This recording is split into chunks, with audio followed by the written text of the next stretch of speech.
قرآن کریم نے حضرت مریم کو دنیا کی عظیم عورتوں میں شمار کیا ہے اور خاص طور پہ فرعون کی بیوی اور حضرت مریم کو مثال کے طور پہ بھی پیش کیا ہے۔ میں نے یہ عرض کیا تھا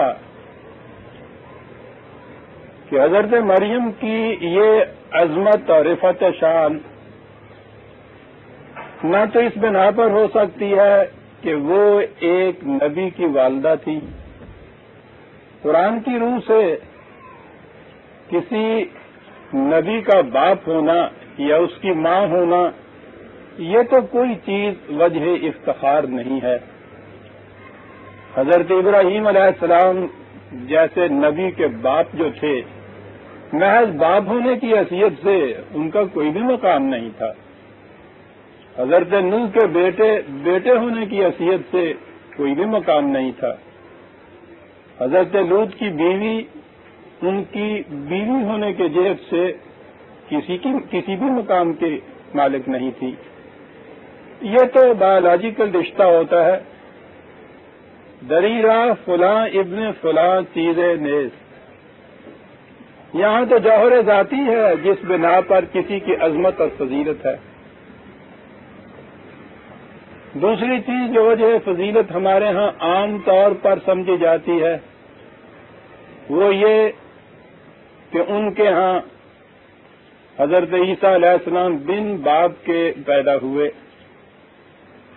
یہ چیز تو میں آگے چل کر عرض کروں گا جب حضرت عیسیٰ علیہ السلام کا ذکر آئے گا کہ قرآن کریم سے اس کی بھی تائید نہیں ملتی کہ وہ بن باپ پیدا ہوئے تھے، لیکن بفرض محال اسے تسلیم بھی کر لیا جائے تو آپ سوچئے کہ ایک کنواری لڑکی کو اگر خدا کی کسی حکمت کے تابع بغیر کسی مرد کے اختلاط کے استقرار حمل ہو جاتا ہے تو یہ اس عورت کے لیے کون سی بات وجہ فضیلت ہے؟ اس میں اس کی کاریگری کیا ہے؟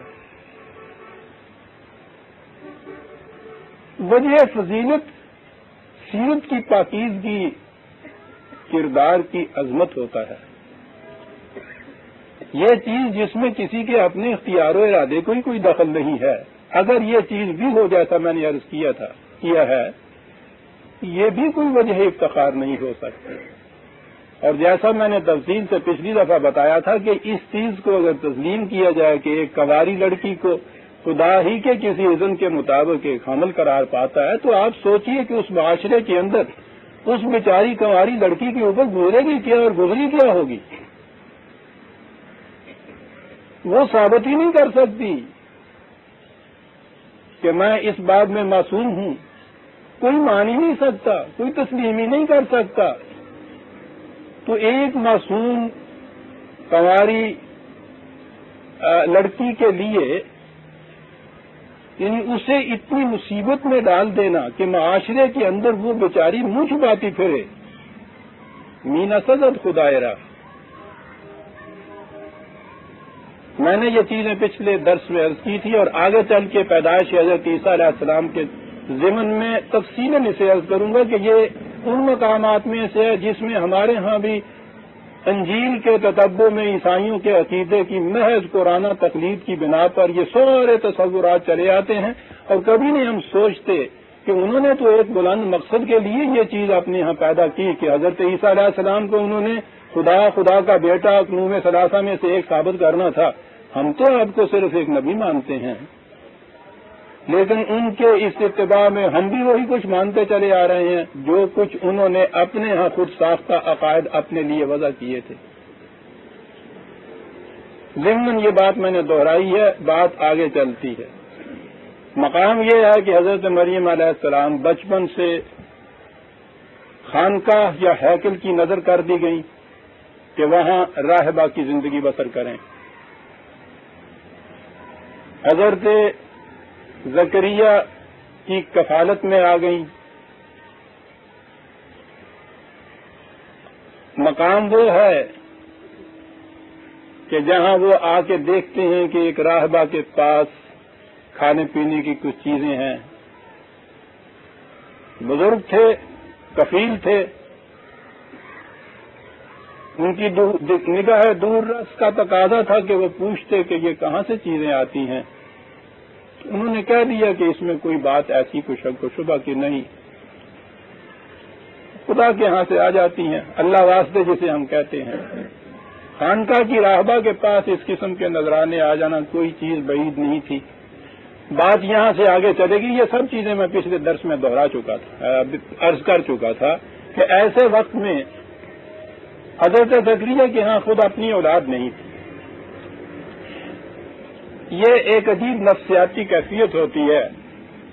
ایک بچی ان کی کفالت میں آ گئی، ان پہ بڑھاپا بھی چھا گیا تھا. اس بچی کے ساتھ مانوس ہونے سے دل میں اولاد کا جذبہ جو تھا وہ بیدار ہوا. قرآن عجیب انداز میں بات کرتا ہے. آپ غور کیجئے گا ربط کتنا ہے کہ وہاں اس بچی سے باتیں کر رہے ہیں کہ بیٹی یہ کھانے پینے کی چیزیں کہاں سے آئیں، کیسے ملی، اچھی ہو، پیار کرتے. ہنالے کا دعا زکریا ربہ، وہیں اپنے دل کے اندر بھی ایک جذبہ بیدار ہوا. قالا رب ہب لی من لدنک ذریۃ طیبۃ، اے میرے نشو و نما دینے والے مجھے بھی بیٹا عطا کر، پاکیزہ اولاد، تو دعاؤں کا سننے والا ہے. آپ نے دیکھا کہ کس قدر ایک صحیح بشری تقاضا ہے، اور قرآن کا ربط دیکھیے کہ بچے کے ساتھ وہ باتیں کر رہے ہیں، محبت ایک جوش مار رہی ہے، جذبہ بیدار ہو رہا ہے، شدت آرزو دعا کی شکل میں لب پہ آ جاتی ہے کہ اے پروردگار مجھے بھی ایک بیٹا عطا کر دے. سورہ مریم کے شروع میں یہ چیز آئی ہے.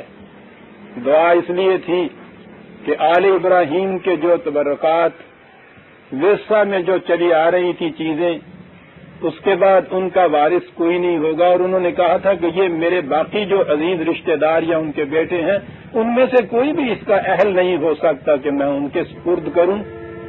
تو یہ بہت بڑا منصب ہے جو ہمارے سپرد ہے، ہدایت کا، رشد کا. اس کے لیے مجھے کوئی ایسا بیٹا عطا کر دے جو اس کا اہل ہو.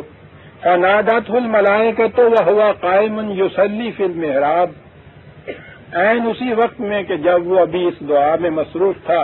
فی المحراب، یہ محراب جو ہے ہمارے ہاں تو یہ مسجد کا جو محراب ہوتا ہے اسے کہتے ہیں محراب، یا ہمارے ہاں پنجابی جو مراب پہ آ جاتا متھے تے جڑا پیدا ہوتا ہے. محراب بنی اسرائیل کے ہاں، یہودیوں کے ہاں معبد میں ایک مقام تھا. محراب حرب ہے اس کا مادہ، جس کے معنی جنگ کے ہیں، خون بہانے کے ہیں. محراب وہ مقام جہاں یہ کچھ کیا جائے. ان کے معبد میں قربان گاہ ہوتی تھی، وہ قربانی دیا کرتے تھے اپنی عبادت میں. قربان گاہ کے اندر چونکہ یہ خون بہانا تھا اس لیے اس مقام کو محراب کہتے تھے. لیکن ہمارے ہاں شروع میں جو ہمارے ہاں مسجد بنی ہے اس میں تو محراب وغیرہ کا کوئی ذکر نہیں تھا. بعد میں یہ ساری چیزیں ہم نے دوسروں سے لی. ہمارے ہاں بھی ایک محراب بنا، ایک مقام بنا جس کے اندر امام کھڑا ہوتا ہے، اور ہم نے اس کا نام محراب رکھ لیا. اس زمانے میں تو کسی کا ذہن نہیں ادھر گیا ہوگا. میں سمجھتا ہوں اب تو واقعی لڑائی کی جگہ وہ محراب ہی ہوتا ہے. آپ کا محراب سچے ہی سمجھ رہے ہیں، نام رکھ لیا اسے محراب کہتے ہیں. وہ ابھی وہی کھڑا تھا قربان گاہ میں دعا کر رہا تھا کہ فرشتے نے اسے آگے کہا. حضرت زکریا کی کیونکہ نبوت کا ذکر قرآن میں ہے، نبیوں کے معاملے میں فرشتہ کیسے آتا تھا، خدا کیسے بات کرتا تھا، میں یہ عرض کر چکا ہوں کہ غیر از نبی اس حقیقت کو پا نہیں سکتا. بس یہ ایک مقام ہے جہاں عام انسانوں میں اور نبی میں ایک اختصاص ہوتا ہے. ایک تو یہ کہ نبوت کسب و ہنر سے نہیں ملتی، اپنی محنت سے نہیں ملتی، یہ خدا کی محبت ہے. واللہ یختص برحمتہ من یشاء، اللہ مختص کرتا ہے اس کے لیے، منتخب کرتا ہے کسی ایک ہستی کو. لیکن انتخاب کے یہ معنی نہیں ہے کہ آگ لینے کو جہاں پہ امبری مل جائے. وہ تو ایک بلند ترین شخصیت ہوتی ہے جس کو خدا انتخاب کے ذریعے سے اس عظیم ترین ذمہ داری کے لیے منتخب کرتا ہے لوگوں میں سے، لیکن نبوت بہرحال اس کی اپنی حاصل کردہ شے، کسب و ہنر سے پیدا کردہ شے نہیں ہوتی، خدا کی محبت ہوتی ہے۔ اس لیے نبوت کیسے ملتی ہے، کنو حقیقت کیا اس کی ہوتی ہے، فرشتہ کیسے آتا ہے، کلام کیسے اس پر اترتا ہے، غیر از نبی اس کی کیفیت اور ماہیت کو نہیں سمجھ سکتا۔ ہم اس پیغام کو سمجھ سکتے ہیں، اس وحی کو سمجھ سکتے ہیں جو اسے ملتا ہے۔ جب وہ وحی دوسروں تک پہنچا دیتا ہے تو اس وقت پھر دوسرے دن تک وہ وحی پہنچتی ہے اور رسول ایک مقام کے اوپر آ جاتا ہے۔ وحی ملنے کے مقام میں تو اختصاص ہے نبوت کا، رسالت کے بعد جب وہ نبوت اپنے پیغام نبوت کو دوسروں تک پہنچا دیتا ہے تو پھر وہ پیغام سب کے لیے ہو جاتا ہے۔ اس پیغام کو ہم سمجھ سکتے ہیں، اس کی کس طرح سے خدا سے ملتا تھا اسے نہیں سمجھ سکتے، اور آج اس کے سمجھنے کی پھر ضرورت بھی کیا ہے۔ نبوت تو ختم ہو گئی ذات رسالت مآب صلی اللہ علیہ وسلم پر، جس انداز سے بھی یہ ملتی تھی۔ تو میں نے یہ کہا ہے کہ حضرت زکریا کو فرشتے نے آن کے یہ بات کہی، ان اللہ یبشرک بیحییٰ، خدا تمہیں ایک بچے کی خوشخبری دیتا ہے۔ یحییٰ خوب نام ہے، ہمارے ہاں بھی جیونے نہ رکھ لیں نا، یہ حیات سے ہے نا، جیوڑا رہے نام میں یہ چیز تھی۔ آپ کو معلوم ہے کہ جن کی اولاد نہیں ہوتی یا بڑھاپے میں ایک بچہ ملتا ہے اس کا کچھ عجیب سا وہ نام رکھتے ہیں، اللہ رکھا، اللہ دیتا۔ یہ اس میں بھی ایک خاص نفسیاتی چیز ہوتی ہے کہ خدا کی حفاظت میں رہے، اسی نہیں دیتا ہے، اوہو یہ نکالے۔ تو نظر آتا ہے کہ حضرت زکریا نے اس اعتبار سے ہی بچہ اتنا اللہ امی کا ملا تھا کہ نام ہی اس کا یحییٰ رکھا۔ اچھا اللہ جیوندہ رکھے، یہ یحییٰ کے معنی ہیں، تو جیونا ہونا نہ رکھ دیتا۔ بڑے پیار کا نام ہے یحییٰ۔ مصدقا بکلمۃ من اللہ، خدا کے قانون کو اپنے عمل و کردار سے سچ کر کے دکھانے والا۔ سیدن، ایک جماعت، بڑی جماعت کا سردار۔ حصوراً، صاحب نظم و ضبط۔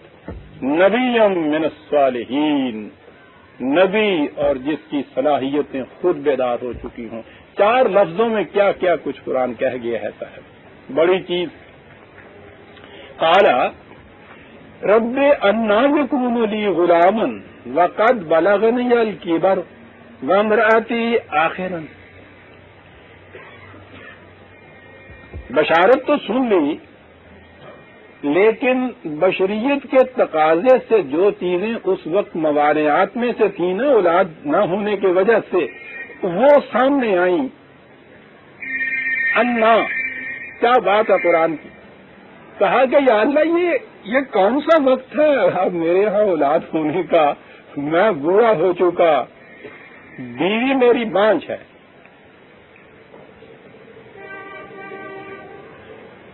آگے بات ہے ایک، اس کے درمیان ایک ذرا سا حصہ معذوف ہے۔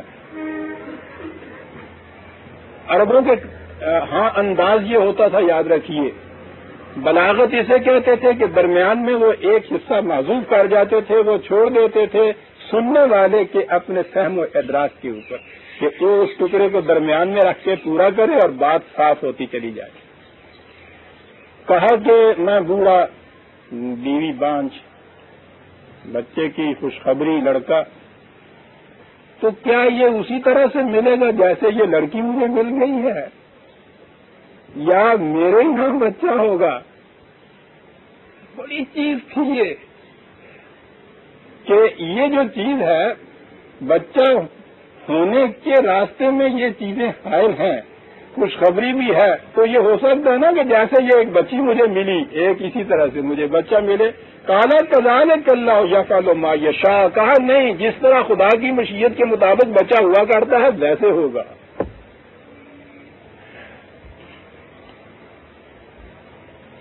اور ہمارے ہاں تو چونکہ جب تک کسی چیز کو چیزتا نہ بنایا جائے اس میں کچھ لطف پیدا نہیں ہوتا، اس لیے ان تمام چیزوں کے اندر پھر ہم چیزتا بنا لیتے ہیں۔ ٹھیک ہے، اور حضرت زکریا بوڑھے ہیں، بڑھاپا اولاد کے لیے مانع نہیں ہو سکتا۔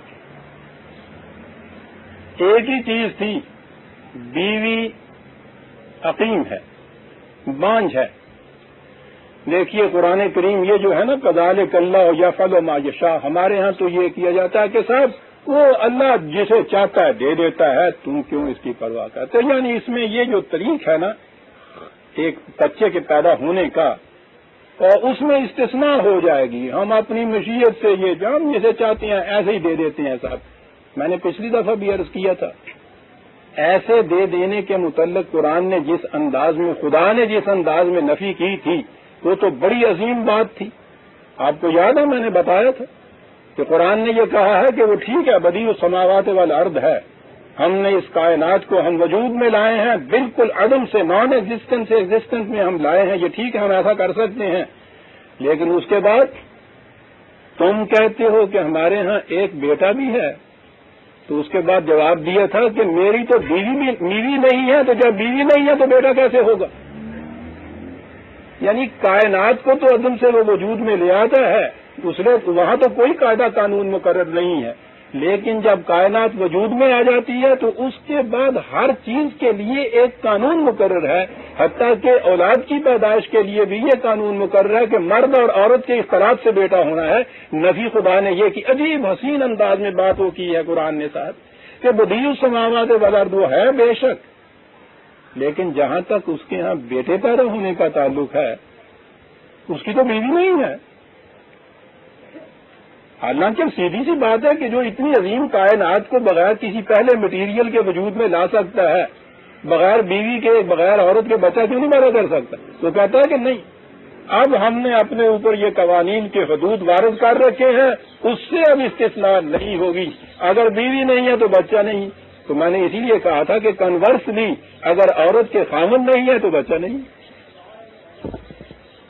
بڑا انداز تھا قرآن کا۔ یہاں بھی یہ چیز جو کہی تو یہ نہیں ہے کہ کوئی بات نہیں ہے، تم بوڑھے ہو وہ بانجھ ہے، اس کے باوجود ہم یہ کر دیں گے۔ سنیے قرآن کیا کہتا ہے۔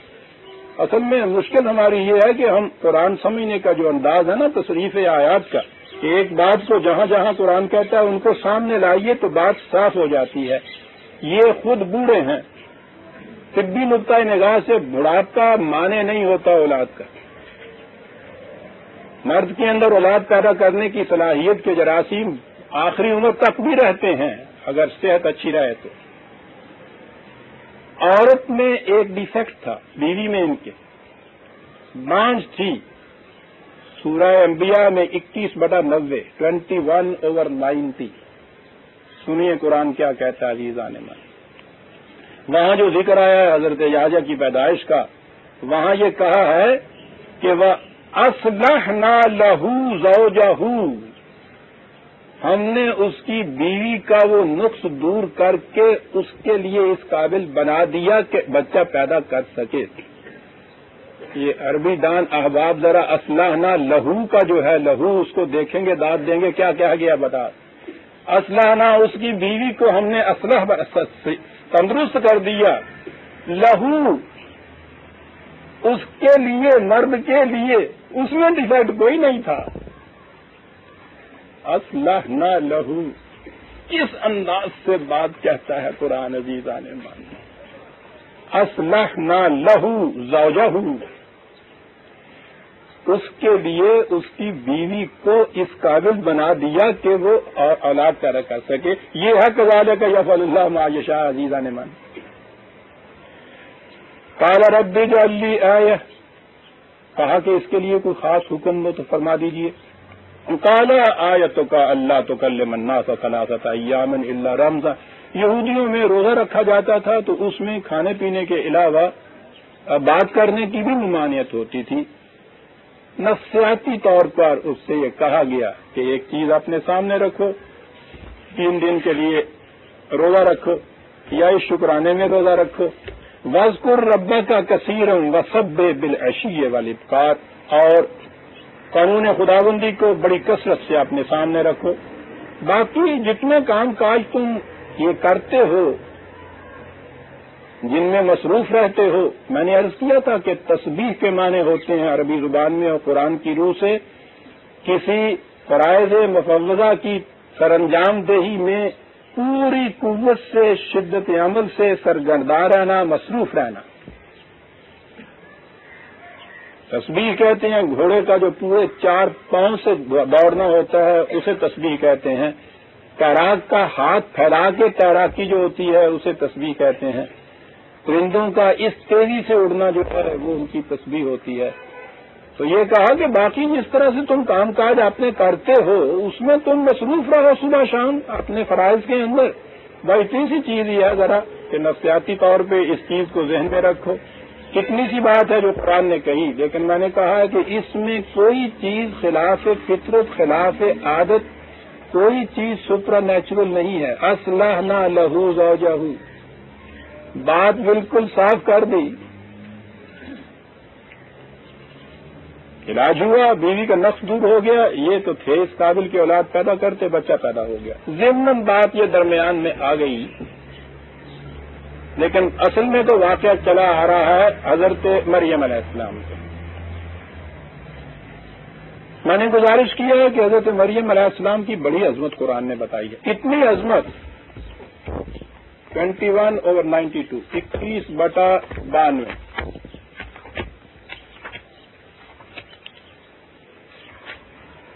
پیچھے سے تمام انبیاء کرام کا قصہ چلا آ رہا ہے. حضرت نوح علیہ السلام سے لے کے اور حضرت یحییٰ تک چلا آ رہا، اور اس کے بعد ہے حضرت مریم علیہ السلام کا نام، ان کا ذکر، اور اس کے بعد ہے انا ھذہ امتکم امۃ واحدۃ وانا ربکم فاعبدون. حضرت مریم نبیہ نہیں تھی، قرآن کی روح سے کوئی عورت نبی نہیں تھی. انبیاء کرام کے ذکر کے بعد آخر میں حضرت مریم کا ذکر ہے اور کہا کہ یہ تمہاری امت گروہ ایک گروہ واحد تھا. یاد رکھو یہ تمام افراد ایک سل کے گوہر کے میں منسلک تھے، ایک امت کے افراد تھے، ایک گروہ کے افراد تھے، اور ہم ان کے رب تھے. میں کہہ یہ رہا ہوں کہ ان کی عظمت اتنی ہے کہ انبیاء کرام کے گروہ میں شامل کیا ہے نبی نہ ہونے کے باوجود. ان کی امت میں سے قرآن نے گنا دیا، اس گروہ میں سے قرآن نے اس کو گنا دیا ہے. صاحب کیا بات تھی. پچھلی دفعہ آپ درس میں تھے، آپ کو معلوم ہوگا میں نے جو تفصیل سے عرض کیا تھا. موارد احباب شاد ہوں تو چند لفظوں میں پھر عرض کر دوں. خانقاہیت کی زندگی، رہبانیت کی زندگی، ہیکل کے اندر ایک تو پجاری، لیکن دوسرے یہ راہب، ترک دنیا کرنے والے، تجرد کی زندگی بسر کرنے والے. پھر راہبہ جن کو ننز کہتے ہیں، ہمارے شادی نہیں ہو سکتی ساری. خانقاہیت کی زندگی کو خود قرآن کریم نے دوسرے مقام پہ کہا ہے کہ ہم نے کہیں یہ فرض نہیں کیا تھا ان کے اوپر. انہوں نے خود اپنے ذہن سے ایک طریق وضع کیا، انسانوں کا خود ساختہ طریق ہے، اور اس کے بعد یہ کہا کہ پھر اس کو نبھا بھی نہ سکے. یہ کہ دنیا کو ترک کر کے کسی گوشے میں چلے جانا، فرار ہے کشمکش حیات سے. سینگ نو ٹو لائف ہے یہ. قرآن سینگ یس ٹو لائف کہتا ہے، مقابلہ کرتا ہے دنیا کے تمام کشاکش حیات کا. اس لیے خانقاہیت کی زندگی یکسر انسانیت کو قبرستان میں تبدیل کر دینے والی چیز ہے. بہت بڑی بغاوت کی ہے قرآن نے اس کے خلاف. یہودیوں کے ہاں اس دور میں جب یہ ذکر آ رہا ہے حضرت مریم کا، ان کے ہیکل کے اندر بھی انہوں نے راہبہ اپنے ہیکل میں رانی شروع کر دی. پہلے تو جیسا میں نے عرض کیا تھا، راہبہ کے لیے بالغ ہونے تک وہ وہاں ان کو رکھتے تھے، پھر وہ باہر چلی جاتی تھی.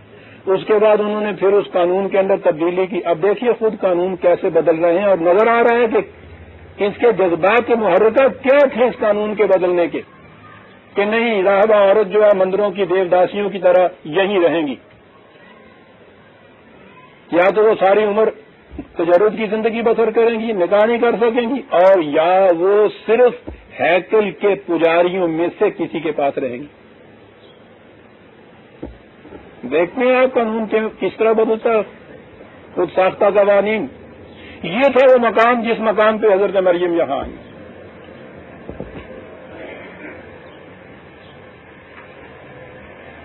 اس مقام میں کیفیت کیا تھی، بڑے عجیب انداز سے قرآن بتایا جاتا ہے۔ اگلی دو آیتوں کے بعد آیت 45 سامنے لائیے اسی سورت کی 43۔ وَمَا كُنْتَ لَدَيْهِمْ إِذْ يُلْقُونَ أَقْلَامَهُمْ أَيُّهُمْ يَكْفُلُ مَرْيَمَ وَمَا كُنْتَ لَدَيْهِمْ إِذْ يَخْتَصِمُونَ۔ کیا بات ہے صاحب، جوان ہو گئی ہے، بچی تھی تو حضرت زکریا کی کفالت میں، ہیکل کے پجاریوں میں کوئی کسی قسم کا نہ جھگڑا ہے نہ لڑائی ہے، کچھ نہیں، جوان ہو گئی تو قرآن کہتا ہے کہ اب آپس میں لڑنے جھگڑنے لگے کہ یہ کس کے پاس جائے گی۔ اس یختصمون نے کس قدر بات واضح کی ہے صاحب۔ ہیکل میں اس لڑکی کے اوپر آپس میں ان کی لڑائی جھگڑے شروع ہو گئے، اور معاملہ یوں طے نہیں ہو رہا تو قرہ اندازی سے طے کرنے لگے، لاٹری ڈال رہے ہیں اس لڑکی کی کہ کس کے پاس چلی جائے گی۔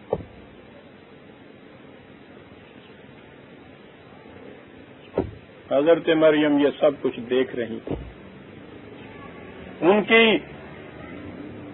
ان کی ہوسناکیوں کی آلودگی کو بھانپ رہی تھی، اپنی مجبوری کو دیکھ رہی تھی، کیونکہ وہ اپنے ذہن میں تو سمجھی ہوئی تھی نا کہ یہ شریعت ہے، یہ پابندی جو آج کی ہے میں نے اپنے اوپر، یہ تو یہی رہنا ہے۔ دوسری طرف وہ یہ دیکھ رہی تھی کہ ہو کیا رہا ہے اس ہیکل کے اندر۔ یہودیوں کی گرفت جو تھی اس زمانے کی، پیشوائیت کی، تھیوکریسی تھی، رومنز کی حکومت تھی، لیکن رومنز کے پاس ان کو صرف موت کی سزا کی تصویب کے لیے جانا پڑتا تھا، کنفرم کرانے کے لیے۔ اس سے کم درجے کی ہر سزا یہ خود دے سکتے تھے۔ یہ ہیکل کے پجاری، سارا معاشرہ جو تھا بنی اسرائیل کا، ان کے اندر آپ سوچ سکتے ہیں کہ معاشرتی گرفت بھی کتنی بڑی ہوگی قانون کے علاوہ۔ آپ کے یہاں بھی جس زمانے میں اقتدار تھا ان لوگوں کا جو شریعت کے اجارہ دار تھے، آپ کو معلوم نہیں کہ انہوں نے کس کس قسم کی سختیاں اور صورتیں کی ہوئی ہیں، جس سے ذرا اختلاف ہوا کھال کھنچوا دی، دار پہ لٹکوا دیا، زندہ جلا دیا، مردوں کو نکلوا کے ان کی ہڈیاں پیستے تھے۔ آپ کے یہاں کے ارباب شریعت، آپ کے یہاں کے اور کسی دوسرے یہاں کے کا تصور ہی نہیں ہے عزیزان من۔ جہاں بھی پریس کرافٹ آئے گی یہ ساری لانتیں اس کے ساتھ آئیں گی۔ اور جب حکومت اتنا اقتدار دے دے کسی پیشوائیت کو کہ آپ جو جی چاہے قانون نافذ کر دیں تو اس کی گرفت آپ سمجھ سکتے ہیں۔ یہ یہودیت کی گرفت، یہ ان پیشوائیت کی اقتدار، وہ معاشرہ، اپنا گھرانہ اتنا مذہبی کہ خود ماں لا کے ہیکل کے سپرد کر گئی ہے اس بچی کو نظر میں دے کے۔ اس گھرانے کی، اس معاشرے کی، اس ماحول کی، اس مذہبی پیشوائیت کی زنجیروں میں جکڑی ہوئی ایک مظلوم و معصوم بچی، اور وہ دیکھ رہی ہے کہ یہاں کیا ہو رہا ہے۔ یہ چیز میں کہتا ہوں کہ اتنی سی بات بھی جو ہے کہ ایک لڑکی کے متعلق قرہ اندازیوں سے فیصلہ ہو رہا ہے کہ اس کا یہ کس کے پاس چلی جائے گی، اس سے زیادہ ذلت کوئی اور ہو سکتی ہے؟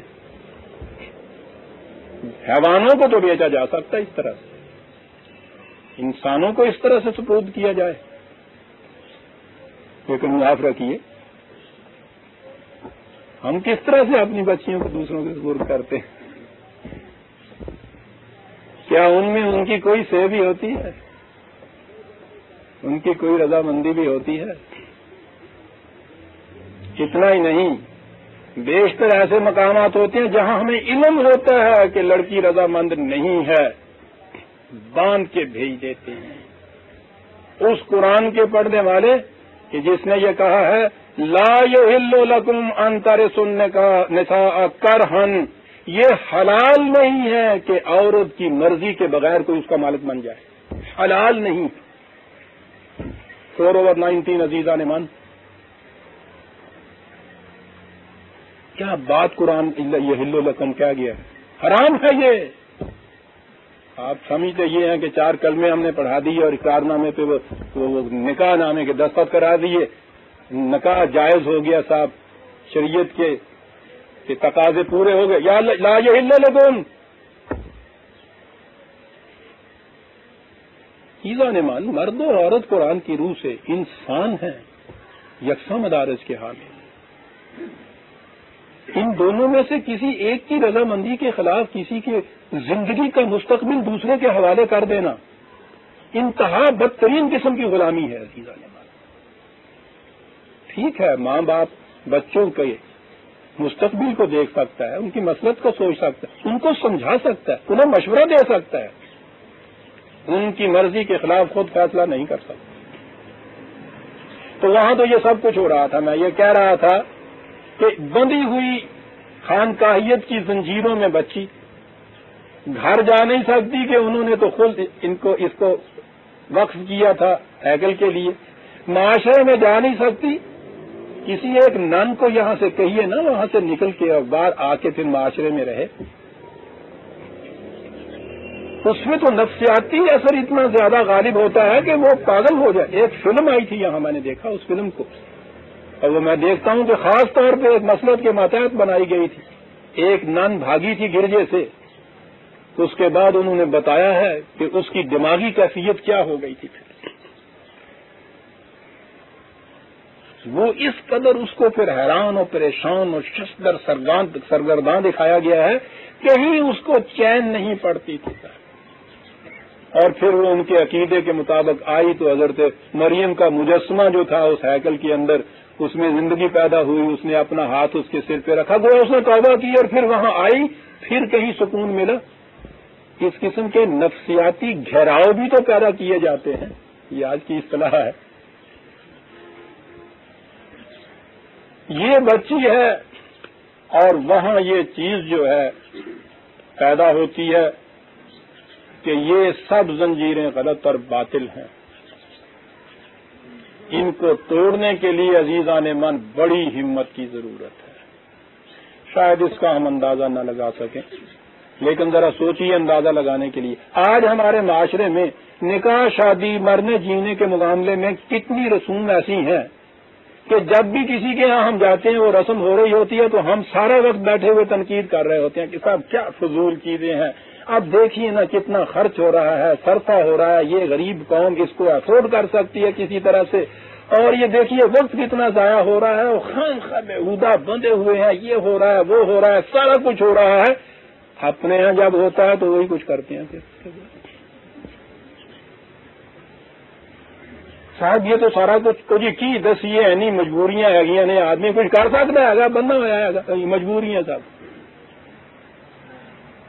موت کی رسمیں ہمارے ہاں کے ساتھ ہر شخص تنقید کرتا ہے، جب اپنا مردہ اٹھاتا ہے وہی کچھ کرتا ہے۔ اور صاحب کیا ہو گیا تم؟ او جی اسی تو ماننے ہیں، ہوتا نہیں نا ماننے نہیں آ گیا، او چل اللہ بلا برسک ملا وہ رکھی ہوئی ہیں نا عورت یہ کندھا ایک قصاب، وہ چیز ان کے سے۔ لیکن میں کہتا ہوں کہ عورتیں ہوں یا مرد ہوں، میں بتا یہ رہا تھا چھوٹی چھوٹی رسمیں جن کے عواقب میں ہمیں کوئی تکلیف اور اذیت نہیں برداشت کرنی پڑ رہی، ہر شخص اسے محسوس کر رہا ہے، پیر کرنے کی ہمت نہیں کر رہا۔ ہم آزاد، کوئی پھانسی پہ نہیں چڑھ جانا، ہم نے نکو نہیں بن جانا ہم نے معاشرے میں، محض اندر ہی ایک اپنی کمزوری ہے جو ابھرنے نہیں دیتی۔ اس بیک گراؤنڈ میں مریم کو رکھیے، اس نن کو اس ہیکل میں، اور اس کے اندر سے صحیح فطرت کی آواز پکار رہی ہے کہ غلط ہو رہا ہے، اور اس کے بعد یہ عزم کہ میں پہل کروں گی اس کے لیے اور توڑ کے بتاؤں گی۔ اتنی بڑی انقلاب آفرین اور دنیا کے اندر عزیزان من کم دیکھنے میں آئے گی۔ یہ ہے جو قرآن اس کی عظمت بیان کر رہا ہے۔ شاباشی و ماں دیے جائیے، توڑی اس نے یہ زنجیریں، الرغم نکل گئی یہاں سے، اور اس کے بعد اپنے چوائس سے ایک غریب بھڑئی کے ساتھ جا کے شادی کر لی. معاشرہ نے وہ کچھ کیا, اس نے کہا کرتے رہو, میں تمہارا ملک چھوڑ دوں گی, وطن چھوڑ دوں گی, کام چھوڑ دوں گی, گھر بار چھوڑ دوں گی, تمہاری غلط شریعت کی پابندیوں کو اپنے اوپر وارد نہیں کروں گی. یہ ہے عزیزان من وہ مریم. وَإِذْ قَالَتِ الْمَلَائِكَةُ یا مریم ان اللہ اصطفاکِ وطہرکِ. میں نے کہا نا مقام وہ ہے کہ وہ دیکھ رہی ہے کہ مجھے جھپٹنے کے لیے جھگڑے ہو رہے ہیں, کرے پڑ رہے ہیں, لاٹری سے میرا فیصلہ ہو رہا ہے. کس قدر عظیم جذبات نہیں ابھرے ہوں گے اندر سے انقلاب کے. عین اس مقام پہ قرآن کہتا ہے یہاں کہ جب ملائکہ نے مریم سے کہا, مریم کے متعلق ہم دیکھ چکے ہیں, قرآن کی شہادت ہے کہ نبی نہیں تھی. ملائکہ نے کہا, یہ کیا کوئی خاص استثناء ہے, ایکسیپشن کی گئی اس کے لیے؟ نہیں عزیزان من. 41/30 41/30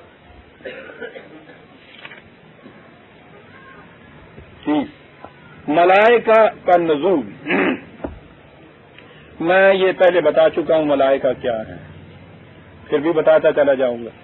میں یہاں یہ عرض کرنا چاہتا ہوں کہ یہ کوئی خصوصیت کسی خاص فرد کی نہیں تھی نبی کے علاوہ. نبی کے ملائکہ کا ذکر جو میں نے کہا ہے نا کہ وہ بات کوئی اور ہے, ہم نہیں سمجھ سکتے. غیر از نبی کے متعلق جب ملائکہ کا نزول ہوگا, یہ بات نہیں ہے کہ اس کو ہم کسی خاص ولی اللہ یا خاص نبیوں کی صف میں لے جائیں گے. قرآن کہتا ہے ان الذین قالوا ربنا اللہ ثم استقاموا, وہ کہ جنہوں نے کہہ دیا کہ ہاں ہمارا نشو و نما دینے والا اللہ ہے, اور پھر جم کر کھڑے ہو گئے اس کے اوپر. تتنزل علیہم الملائکۃ, ان کے اوپر ملائکہ کا نزول ہوتا ہے. یہ تو نہ انبیاء ہیں, نہ ہی کوئی خاص طور پہ منتخب شدہ حضرت مریم کا ذکر ہے. یہ تو ہر اس شخص کا ذکر ہے کہ جو کہہ دے کہ میرا رب اللہ ہے اور اس پہ جم پہ کھڑا ہو جائے. ضمن یہ عرض کر دوں کہ یہ میرا رب اللہ ہے کہنے کو ہم کہیں گے سب, یہ کون سی ایسی بات ہے کہ پھر اس کے اوپر اس کے قامت سے کھڑا ہو جائے ساری عمر ہم کہتے رہیں گے؟ یہ کہتے رہنے کی بات نہیں ہے. یہ بہت بڑا جہاد عظیم ہے کہ ربوبیت, نشو و نما کے سامان, یہ ذرائع کسی انسان کی ملکیت میں نہیں ہو سکتے. خدا کی ملکیت ہے, انسان ان کا امین ہو سکتا ہے. اس عظیم پروگرام کے اوپر جم کے کھڑا ہو جانے والا, اس پر ملائکہ کا نزول ہوتا ہے. اللہ تخافوا ولا تحزنوا, وہ ملائکہ کہتے ہیں اس سے مت خوف کھاؤ. دیکھا یہ ایسی چیز ہے ربنا اللہ کہنا, کتنے خوف کے سامان ہیں. اس لیے کہ دنیا میں تو ہر صاحب اقتدار کہے گا فرعون کی طرح کہ انا ربکم الاعلی, میں تمہارا ان داتا ہوں. ہر صاحب اختیار ان داتا منواتا ہے اپنے آپ. اور جو ہی آپ نے کسی کو ان داتا آپ کو معلوم ہے نا ہندی کے اندر راجے کو کہتے ہی ان داتا تھے. تو جو ہی کسی نے اپنے آپ کو ان داتا منوایا, بس آپ کی ساری انسانیت کی خصوصیات اس کے سامنے ڈھیر ہو کے رہ گئیں. یہ کوئی چھوٹی بات نہیں ہے کہ دنیا میں کسی انسان کو یہ نہ کہے کہ تمہارے ہاتھ میں میرا رزق ہے. اللہ تخافوا, ملائکہ اس سے آگے پھر کہتے ہیں مت خوف کھاؤ, لا تحزنوا, ڈرو بھی نہیں باہر کے خطرے سے, اندر بھی کوئی افسردگی دل کے اندر تمہارے نہ آئے. وَأَبْشِرُوا بِالْجَنَّةِ الَّتِي كُنتُمْ تُوعَدُونَ, بشارت لو ہم سے اس جنت کی جس کا تم سے وعدہ کیا گیا ہے. نحن اولیاؤکم فی الحیات الدنیا وفی الآخرہ, ہم تمہارے رفیق ہیں, ہم تمہارے دوست ہیں اس دنیا کی زندگی میں بھی, آنے والی دنیا کی زندگی میں بھی. ملائکہ آ کر کہتے ہیں ہر اس شخص سے کہ جو کہے کہ میرا رب اللہ ہے اور پھر جم کر کھڑا ہو جائے.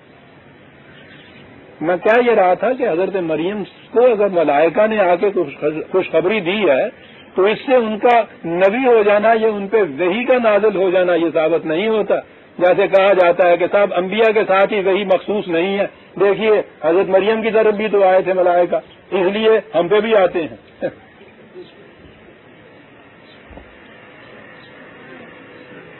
یہ بے خبر سے مقام محمد عربیس، کہنے والے کو پتہ ہی نہیں مقام نبوت کیا ہوتی ہے۔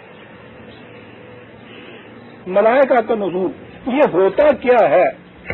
باتیں بڑی لمبی ہیں عزیزان من، وقت ہوتا ہے تھوڑا، میں کیا عرض کروں آپ کے سامنے۔ کیا کرتے ہیں ملائکہ؟ ان کے نزول سے یہ کیفیت کیسے پیدا ہوتی ہے؟ سنیے، 8/10 and 12، 8/10 بھی اور 12 بھی، وہ بدر کے میدان میں جو فرشتے آتے ہیں، اذ یوحی ربک الی الملائکۃ انی معکم فثبتوا الذین آمنوا، ملائکہ سے کہا کہ جاؤ، حق و باطل کا بڑا عظیم معرکہ ہے اس وقت، وہ وقت آ گیا ہے جس کے لیے حضور نبی اکرم صلی اللہ علیہ وسلم نے کہا تھا کہ اے اللہ، یہ چند نفوس دنیا میں تیرے نام کو ثبت کرنے کے لیے ساری بازیاں ہار کے اس میدان میں آ گئے ہیں، اگر یہ جماعت آج یہاں مٹ گئی تو قیامت تک تیرا نام لینے والا کوئی نہیں ہو سکتا، اس لیے کہ آخری نبی تھے نا۔ اس وقت کہا جاتا ہے ملائکہ سے جاؤ فثبتوا، ان کے پاؤں جما دو وہاں جا کر میدان میں۔ کس طرح سے پاؤں جما دو؟ کیا کر دو؟ وَمَا جَعَلَهُ اللَّهُ إِلَّا بُشْرَىٰ وَلِتَطْمَئِنَّ بِهِ قُلُوبُكُمْ، ان کے دلوں میں اطمینان پیدا کر دو، بس پاؤں جم جائیں گے۔ ملائکہ کا نزول اس طرح سے ہوتا ہے انسان میں، ایک نفسیاتی کیفیت بدل جاتی ہے انسان کی، وہ بدلتی ہے اس طرح سے ہی کہ انسان کو یقین کامل اس چیز کے لیے ہو کہ حق کے لیے کھڑا ہوا ہوں، دنیا میں کوئی قوت مجھے ڈرا نہیں سکتی، جم کے کھڑا ہوا ہوں، کامیاب و کامران جاؤں گا تو پھر بھی میں غالب رہوں گا، اگر یہاں مغلوب ہو کے جان دے دوں گا حیات جاوید حاصل ہو جائے گی۔ جسے یہ ایمان حاصل ہو جائے اس سے بڑا اطمینان کس کو حاصل ہو سکتا ہے؟ جسے اطمینان یہ حاصل ہو جائے اس سے بڑا مستقل مزاج اور استقامت پذیر اور کون ہو سکتا ہے؟ ملائکہ یہ کرتے ہیں۔ کیسے کرتے ہیں؟ قرآن کے بتائے ہوئے طریق کے مطابق استقامت اپنے اندر پیدا کیجئے، ملائکہ خود نازل ہو جائیں گے، پتہ چل جائے گا کیسے کرتے ہیں۔ کرتے صرف یہ ہے کہ آپ کے دل کو اطمینان دے دیتے ہیں۔ حضرت مریم کے اندر جو اضطراب انگیز کیفیتیں پیدا ہو رہی تھی، بڑی عظیم کشمکش عزیزان من ہو گئی۔ ماحول میں اس قسم کی گرد آلود نگاہیں، خانقاہیت کی پابندیاں، معاشرے کا خوف، اپنے گھر والوں کی تانے، کس طرح سے یہاں سے نکل کے جاؤں؟ دوسری طرف یہ یقین کہ غلط ہے یہ جو کچھ ہو رہا ہے، اس اضطرابی کیفیت میں ایک نفسیاتی سکون حاصل ہوتا ہے اس یقین کے ساتھ کہ یہ جو میں کہہ رہی ہوں کہ یہ غلط ہے اور مجھے توڑنا چاہیے، یہ حق ہے، مجھے کرنا چاہیے ایسا۔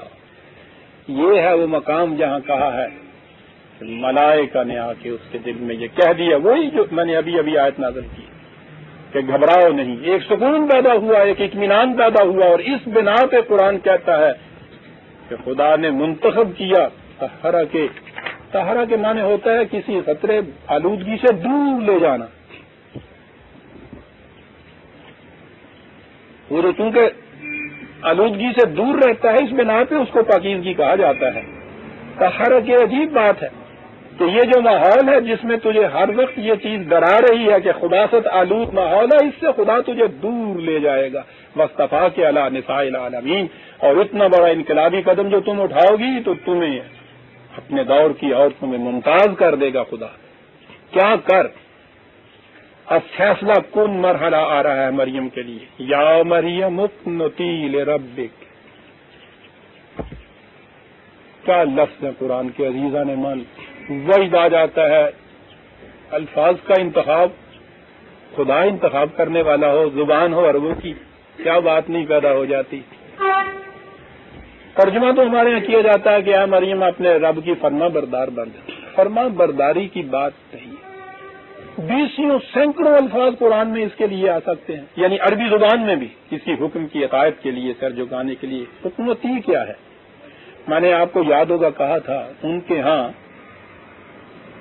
سقائے کنید کہتے تھے اس مشکیزے کو جس میں پانی بھرا ہو۔ عربوں کے ہاں دیکھ لیجئے پانی کی کتنی کمی تھی، صحرا کا سفر ہے، پانی کا ایک ایک قطرہ ان کے ہاں آب گوہر سے زیادہ قیمتی ہوتا ہے۔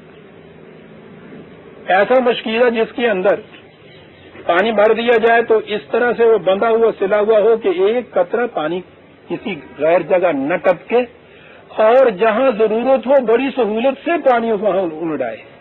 اس کو وہ کہتے تھے سقائے کنید۔ مریم کی صلاحیت نسائیت جو ہے، اس انداز میں قرآن نے یہ کہا ہے کہ ٹھیک ہے انہیں محفوظ رکھ، اقنتی لربک، اور پھر انہیں خدا کے قانون کے مطابق استعمال ملا۔ آہا آہا، ٹھیک ہے، یہاں تو محسوس کر رہی ہے کہ خلاف منشاء خداوندی ان صلاحیتوں کے استعمال کے لیے جو مجبور کی جاؤ گی۔ اس قدر رمز و ایمان سے بات کرتا ہے قرآن عزیزان من۔ یہی وجہ ہے کہ ہم گھر میں اپنی بچیوں، بیٹیوں، بہنوں کے سامنے بھی دھڑلے سے یہ سب کچھ پڑھ سکتے ہیں۔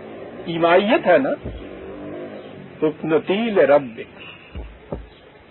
پھر یہاں تجرد کی زندگی ہے، دنیا سے کٹ آف ہو گئی ہو، بالکل علیحدگی کی، خانقاہیت کی۔ اگلے لفظ وسجدی، جھک جا اس قانون کے سامنے جو تیرے دل میں آ رہا ہے کہ صحیح ہے خدا کا فیصلہ یہ مت در ورکعی مع الراکعین۔ عام تو یہ ہے کہ رکوع سجدہ کر، رکوع کرنے والوں کے ساتھ۔ عزیزان من آپ سوچئے تو صحیح، تو یہ باتیں یہاں ہوں گی۔ یہ رکع کے معنی بھی ہوتا ہے کسی قانون کے سامنے جھک جانا۔ وہ تکمیل جب اس کی ہوتی ہے تو سجدہ ہوتا ہے، اور جب اس کی تیاریاں ہو رہی ہوتی ہیں تو رکوع ہوتا ہے، آدھا سجدہ ہوتا ہے نا۔ ابھی مکی زندگی رکوع کی زندگی تھی، مدنی زندگی سجدے کی زندگی تھی۔ ورکعی مع الراکعین، خانقاہیت کے رہنے والے، رہبانیت کی، تجرد کی، ترک دنیا کی زندگی بسر کرنے والے بھی کہتے ہیں کہ ہم خدا کے قانون کے سامنے جھکے ہوئے۔ کہتا یہ نہیں، ورکعی مع الراکعین۔ دین انفرادی چیز نہیں ہے کہ اپنے اپنے طور پہ جھک جاؤ، یہ اجتماعی شے ہے، تمام جھکنے والوں کے ساتھ مل کے جھکو، جاؤ معاشرے کی زندگی بسر کرو، ان میں کہ ایک بن کے رہو۔ خانقاہیت کی، تجرد کی زندگی سب سے کٹ کے الگ بیٹھ کے سمجھ لینا اپنے ذہن میں کہ خدا کے مقرب بنتے چلے جا رہے ہیں۔ بعد میں نہ رسیدی خدا چمے جوئی، انسانوں سے کٹ کے، اور تو کہتا خدا کا مقرب ہو جاؤں گا، کیا بھول ہے تمہاری۔ ورکعی مع الراکعین، اسی لیے قرآن نے کہا ہے کونوا مع الصادقین۔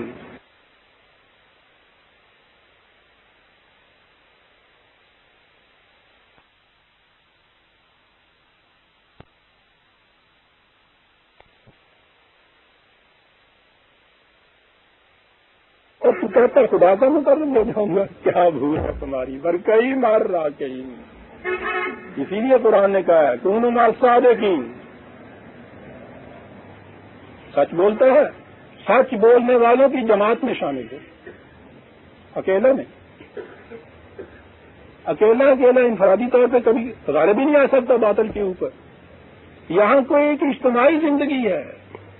یہ جو ہم پٹ جاتے ہیں غلط معاشرے میں سچ بولنے والے دیانتدار، وہ اس لیے کہ یہ افراد ہوتے ہیں، یہ انفرادی زندگی بسر کر رہے ہوتے ہیں، وہ شیطانی معاشرہ اجتماعیت میں ہوتا ہے، وہ اکٹھے ہو جاتے ہیں، یہ اکیلا پٹ جاتا ہے، غلط ہے۔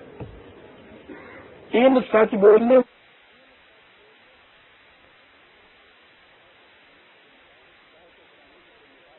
کے قانون کے مطابق ان کا استعمال کر، تجرد کی زندگی نہیں، اٹھ اور معاشرے کے اندر جا کے باقیوں کے ساتھ مل کے خدا کے قانون کی اطاعت کر۔ ذالک من انباء الغیب نوحیہ الیک، اے رسول یہ باتیں کہیں نہیں اس سے پیشتر۔ کیا بات کیا گیا قرآن، اناجیل موجود تھی۔ اناجیل اربع کے اندر حضرت مریم، حضرت عیسیٰ علیہ السلام کی زندگی کے قواعد بڑی شروبت سے لکھے ہوئے ہیں۔ قرآن کہتا ہے یہ وہ باتیں ہیں جو کہیں نہیں تھی۔ آپ مقابلہ کر کے دیکھیے قرآن نے جس انداز میں اور جن کیفیتوں کو بیان کیا ہے اور ان کے یہاں کی اناجیل میں جو چیزیں آئی ہیں، یہ عظمت اور یہ بزرگی کہیں آپ کو نہیں ملے گی ان کتابوں کے اندر۔ وقت نہیں ورنہ میں بتاتا، انجیل کے اندر حضرت عیسیٰ علیہ السلام اپنی ماں کو ڈانٹ کے باہر نکال دیتے ہیں، اور قرآن کی یہ کیفیت ہے کہ نساء عالمین کے اوپر ان کو انتخاب شدہ قرار دیتے ہیں۔ کہاں سے یہ نبی امی ان چیزوں کو پا سکتا تھا؟ امی تو ایک طرف میں کہتا ہوں پڑھا لکھا بھی ہوتا تو اس کے پاس سورس آف انفارمیشن جو تھی وہ یہی کتابیں ہو سکتی تھی نا، جو عیسائیوں کی خود پیش کردہ تھی۔ ان کے اندر تو میں آگے چل کے بیان کروں گا، حضرت عیسیٰ، ان کے حواری، ان کی والدہ، انبیاء بنی اسرائیل، اس قدر گھناؤنی تصویریں کھینچی ہوئی ہیں، انسان ان کو پڑھ نہیں سکتا۔ ان کے پاس سورس آف انفارمیشن کیا تھا جو اس قدر یہ صحیح ان کی سیرتیں اور ان کے قواعد حیات کو سامنے لے آئی۔ کہا کہ یہ تو کہیں سے نہیں لے سکتا تھا، ہم بتا رہے ہیں تمہیں۔ اور جب یہ چیز وَمَا كُنْتَ لَدَيْهِمْ إِذْ يُلْقُونَ أَقْلَامَهُمْ أَيُّهُمْ يَكْفُلُ مَرْيَمَ وَمَا كُنْتَ لَدَيْهِمْ إِذْ يَخْتَصِمُونَ، تو ان کے پاس نہیں تھا جب وہ مریم کی کفالت کے لیے کرے ڈال رہے تھے، تو وہاں موجود نہیں تھا جب وہ آپس میں جھگڑ رہے تھے۔ اور یہ بات تو کہیں نہیں اور تمہیں ملے گی جو ہم تمہیں بتا رہے ہیں۔ یہ ہے جو وحی کے ذریعے سے رسول کو بتایا گیا۔ انبیاء سابقہ کی صحیح سرگزشتیں قرآن کے اندر آپ کو ملیں گی، نہایت پاکیزہ منزہ شکل میں۔ یہ انجیل اور تورات کے اندر کہیں نہیں ملیں گی آپ کو۔ ان کی آلودگیوں کو پاک و صاف کیا ہے قرآن نے۔ میں ذرا آگے چل کے عرض کروں گا، جہاں آواریوں کا ذکر آئے گا وہیں عرض کروں گا میں۔ اِذْ قَالَتِ الْمَلَائِكَةُ يَا مَرْيَمُ إِنَّ اللَّهَ يُبَشِّرُكِ بِكَلِمَةٍ مِّنْهُ۔ یہاں کی زندگی تجرد کی، کنوارپن کی، عمر بھر کے لیے الگ رہنے کی، وہ زندگی متاحل، گھر بار کی زندگی، یہ چیز ان کے دل میں جو جذبہ پیدا ہوا اس کے مطابق کہا کہ ڈرو نہیں، بشارت ہے تمہارے پاس، خدا کے قانون کے مطابق بچہ بھی پیدا ہوگا، اسمہ المسیح عیسی ابن مریم، یہی اس بچے کا نام قرآن بتا رہا ہے۔ مسیح حضرت عیسیٰ علیہ السلام کی جب قواعد آیات آئیں گی وہاں میں عرض کروں گا مسیح نام کیوں ہے اور عیسیٰ کیا معنی ہے۔ ابن مریم، وہ جو ہمارے ہاں پھر کہا جاتا ہے کہ صاحب وہ بن باپ کے پیدا ہونے کی سند جو ہے تو ابن مریم صاحب کے، وہ مریم کا بیٹا۔ مجھے معلوم نہیں ہے کہ یہ سامی اقوام میں تو عام رواج تھا اس چیز کا، اور اس کے بعد ہمارے ہاں بھی معاشرے میں یہ چیز تھی کل تک کہ ماں اور باپ میں سے جو بھی زیادہ شہرت کا مالک ہوتا تھا اولاد کو اس کی طرف منسوخ کرتے تھے۔ حضرت موسیٰ علیہ السلام، ام موسیٰ، اپنے بھائی کو وہ کہتے ہیں اے میری ماں کے جائے، باپ کا نام کہیں نہیں آ رہا، اس لیے نہیں کہ یہ بن باپ کے پیدا ہوئے تھے، اس لیے کہ وہ قرآن کی روح سے شہرت ہی ماں کے ذکر کو ہے، باپ کا تو نام تک کہیں نہیں آتا ہے۔ ہمارے یہاں گاؤں میں گھر میں سے اگر کوئی عورت کسی خاندان میں زیادہ ممتاز ہوتی تھی نا، یہ پوچھتے تھے تو کیڑا اللہ رکھا، تو فاطمہ کا پتر باپ موجود تھا۔ ہمارے ہاں بھی یہ چیز، اور ان کے ہاں تو یہ چیز عام تھی، اور عربوں کے ہاں بھی تھی۔ اور آپ کو معلوم ہے کہ جب سادات کی پہلی سلطنت قائم ہوئی ہے تو بنی فاطمہ ان کو کہتے تھے نا۔ کبھی آپ نے سوچا یہ بنی فاطمہ کیوں کہا جاتا ہے؟ آپ کو معلوم ہے کہ سادات میں سے جو حضرت فاطمہ کے وطن سے نہیں ہے، حضرت علی کی اولاد رضی اللہ تعالیٰ عنہ، ان کو تو علوی کہتے ہیں،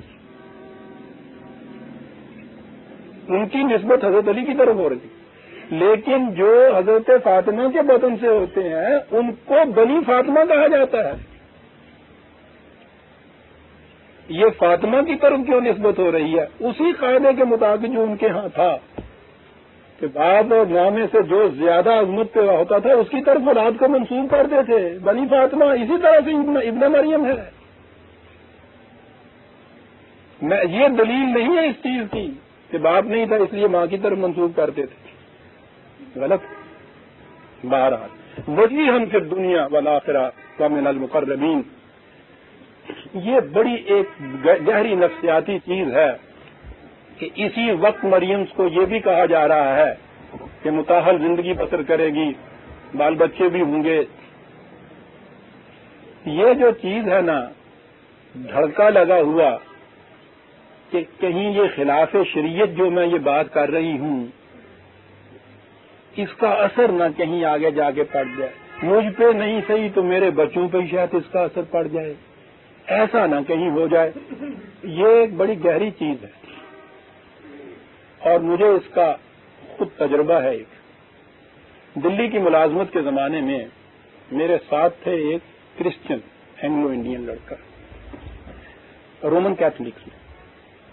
ان کے ہاں فرسٹ کزن میں شادی نہیں کرتے، چچا کی لڑکی سے، ماموں کی لڑکی سے، خالہ کی لڑکی سے. یہ ان کے ہاں منع ہے. قانون تو ان کے ہاں کوئی ہے نہیں، لیکن ان کے ہاں اس چیز کو گویا شریعت بنا دیا گیا ہے، مذہب کی روح سے یہ منع ہے. وہ لڑکا تھا، اس کے غالباً چچا کی یا خالہ کی فرسٹ کزن ایک لڑکی تھی، وہ اس سے شادی کرنا چاہتا تھا. وہاں کی وہ جو پابندیاں تھیں وہ شادی نہیں کر. ان کے یہاں یہ نہیں ہوتا کہ شادی ہو نہیں سکتی، حرام وغیرہ ہے. ایک پابندی عائد کی ہوئی ہوتی ہے. عقیدے کی پابندی بڑی گہری ہوتی ہے عزیزان، بڑی گہری ہوتی ہے. اس کا بڑا گہرا اثر ہوتا ہے، فزیکل اثر ہوتا ہے اس چیز کا. اس نے مجھ سے کہا کہ صاحب یہ کہتے ہیں کہ یہ شادی نہیں ہونی چاہیے اور اس قسم کی شادی سے جو اولاد پیدا ہوتی ہے اس پہ اثر ہو جاتا ہے. آپ لوگوں کے ہاں تو یہ نہیں ہوتا، آپ کے ہاں تو یہ شادیاں سے. میں نے کہا بالکل، ہمارے ہاں تو چچا کی لڑکی، ماموں کی لڑکی، خالہ کی لڑکی، بلکہ ہم تو پریفر کرتے ہیں قریبی رشتے. تو اس نے کہا کہ کبھی کوئی اثر وثر تو نہیں ہوتا اس پہ؟ میں نے کہا کچھ نہیں، آپ دیکھ رہے ہیں ہم سارے ہی اپنے اسی طرح سے پیدا ہوئے. وہ بڑا اچھا نیک لڑکا تھا، مذہب پرست تھا. کافی عرصہ اس نے لگا دیا فیصلہ کرنے میں. وہ قریباً ہر دوسرے تیسرے دن مجھ سے مشورہ کرتا تھا. وہ کفر اسے روکتا تھا، کعبہ اسے کھینچتا تھا، مجھ سے تقویت چاہتا تھا. بالآخر وہ چیز غالب آئی اور اس نے شادی کر لی. اس وقت تک وہ خوش تھا. میں ہی اس کا ایک دوست تھا جس کے ساتھ کیونکہ یہ مشورے کرتا رہتا تھا. مجھ سے وہ روز یہ پوچھتا تھا کہ بھائی کوئی اثر تو نہیں پڑتا اولاد کوئی اثر. میں اسے بتاتا تھا. آپ حیران ہوں گے کہ اس کا پہلا بچہ پیدا ہوا اور وہ گنگا اور بہرا تھا. Just a psychological case. If اندازہ لگا. میں تو اسے یہی کہتا تھا کہ بابا میں نے تو یہ کہا تھا، ہم لوگ موجود ہیں تمہارے سامنے. کہنے لگے، وہ کہتا تھا چوئی صاحب کہا کرتے، چوئی صاحب میں کہتا تھا نا آپ سے کہ یہ چیز جو ہے کیا بات تھی. وہ گھٹن اس کے اندر تحت شعور میں موجود تھی، اس کے بھی اور اس کی بیوی کے بھی، کہ یہ بات ٹھیک نہیں ہوئی. اور ہر طرف سے یہ چیز ہوتی تھی کہ اولاد پہ اثر پڑا کرتا ہے اس قسم کی شادی کا. اتنا نفسیاتی گہرا اثر تھا کہ وہ یہ چیز آپ کے یہاں کے ڈاکٹرز، آپ کے یہاں کے فزیکل باڈی ہے، وہ بھی اس کی تائید کریں گے. یہ نفسیاتی اثر بڑی بڑی چیز ہوتی ہے. ساتھ مریم کے دل میں بھی یہ چیزیں پیدا ہو رہی ہوں اسی لڑکے کی طرح جس کا میں نے ذکر کیا ہے. قرآن ہے عزیزان من، ساتھ کے ساتھ کہتا چلا جاتا ہے کہ گھبراؤ نہیں، وہ لڑکا سبحان اللہ وہ تو بڑا عظیم مرتبہ لڑکا ہوگا، وہ وجیہاً فی الدنیا ہوگا والآخرۃ من المقربین ہوگا. اس مقام پہ تسلیاں دی جا رہی ہیں مریم کو. حوصلہ کر، ہمت کر، جو فیصلہ کیا ہے اس پہ جم کے کھڑی ہو جا. ہو سکتا تھا کہ اپنے ذات کے لیے تو وہ فیصلہ کر لیتی، ہونے والے بچے کے لیے وہ کہتی کہ نہیں بابا میں ڈر گئی. قرآن تقویت کے سامان پہنچا رہا ہے، اطمینان قلب دے رہا. یہ ہے ملائکہ کا نزول جسے کہتے ہیں عزیزان من. وہ بچہ گونگا بہرا نہیں ہوگا، یکلم الناس فی البہد، چھوٹی عمر میں باتیں کرنے لگ جائے گا۔ یہ بھی نہیں ہوگا کہ کہیں وہ چھوٹی سی عمر میں ہی ماری جائے بیچارہ وہ بچہ، وہ کہلا نہیں، بڑی عمر کا ہوگا، ومن الصالحین، تندرست توانا ہر طرح سے، بالکل فکر مت۔ کیا بات ہے! ملائکہ کی طمانیت قلب کی کیفیت کن انداز میں ایک ماں کو بتائی جا رہی ہے، جس کے دل میں یہ کشمکش جو ہے ایک اضطراب کی کیفیت پیدا کر رہی ہے۔ قالت رب انا یکون لی ولد ولم یمسسنی بشر، پھر یہ بات پیدا ہو رہی ہے، میں راہبہ تجرد کی زندگی بسر کرتی ہوں، میں نے کہا تو یہ ہے نا کہ میں ان کے چنگل میں نہیں آنا چاہتی، ذہن میں یہ تھا کہ یہاں سے نکل جاؤں تو زندگی پھر تجرد کی ہوگی، کیسے ہوگا؟ مجھے تو کسی بشر نے چھوا نہیں ہے۔ دیکھیے وہی الفاظ جو حضرت زکریا سے کہے گئے تھے نا، وہی الفاظ ہیں، کالا کذالک اللہ یخلق ما یشاء، بالکل وہی الفاظ ہیں ابھی ابھی جو ہم نے دیکھے ہیں۔ وہاں بھی کوئی چیز خارق فطرت نہیں تھی، یہاں بھی کوئی بات خارق فطرت نہیں ہے، گھبرانے کی بات نہیں۔ اذا قضا امرا فانما یقول له کن فیکون، اس بات نے پھر آگے دیا ہے کہ قرآن کہتا ہے کہ ہم جب فیصلہ کرتے ہیں کسی بات کا تو ہم اس سے کہتے ہیں ہو جاتی ہے وہ سب، یعنی چل گئی، ہم نے فیصلہ کیا ہو گئی۔ تو یہ فیصلہ کیا اور ہو گئی کہ اگر یہی مانے فیصلہ کیا ادھر سے یاد ہو گئی، بات تو میں اور تفصیل سے کہوں گا اس انداز سے، تو پھر حضرت مریم کے ہاں اگر مان لیا جائے بن باپ کے بچہ ہوا تھا تو وہ بھی نہیں ہوا تھا، وہ تو پورا حمل رہا تھا۔ کن فیکون کی بات تو ایسی نہیں، اور یہ بات غلط ہے جو ہم نے سمجھا ہوا ہے۔ عالم امر وہ عالم ہے کہ جہاں خدا کے فیصلے ہوتے ہیں، وہ فیصلے امپلیمنٹ کیسے ہوتے ہیں، وجود میں کیسے آتے ہیں، محسوس شکل میں کیسے آتے ہیں۔ بات تو لمبی ہے، کم از کم ایک آیت تو لے لیجیے، 32 اور 5، 32/5، فیصلہ ہونا عزیزان من۔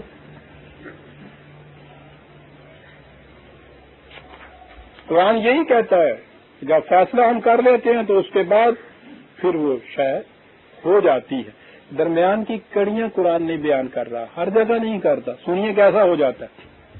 وہ ہوتا یہ یہاں یہ ہے نا کہ اذا قضا امرن، ایک امر جو ہمارا ہے اس کا ہم فیصلہ کر لیتے ہیں، ایک اسکیم ہے، فیصلہ کر لیتے ہیں کہ یہ ہوگا، فیصلہ کیا گیا کیبنٹ میں کہ یہاں ایک سڑک بنے گی، پھر حسن انتظام یہ ہے کہ پھر وہ بن جاتی ہے۔ ہم بھی روز بات یہ کہتے ہیں، تو خدا کا حسن انتظام تو ایسا ہے کہ یہ ہو نہیں سکتا کہ فیصلہ وہ کرے، وہ ہو نہیں، ہوتا کیسے ہے؟ یدبر الامر، یہ دیکھیے وہی الامر ہے یہاں، اذا قضا امرا یدبر الامر من السماء الى الارض، آسمانوں کی بلندیوں کے اوپر وہ فیصلہ ہوتا ہے قرآن کے الفاظ میں، پھر اس کی جو تدبیر کا آغاز ہوتا ہے اس کے عرض سے پسترین درجے سے ہوتا ہے، ابتدا اس کی جو ہوتی ہے اس کے پسترین درجے سے ہوتی ہے، ثم یرجع الیہ فی یوم کان مقدارہ الف سنۃ مما تعدون، پھر وہ چیز اس یہاں سے اس آغاز سے آہستہ آہستہ آہستہ اوپر کو اٹھتی چلی جاتی ہے، تکمیل تک پہنچتی ہے اس ایک ایک دن میں جو تمہاری گنتی سے بعض اوقات ہزار ہزار سال کا ہوتا ہے۔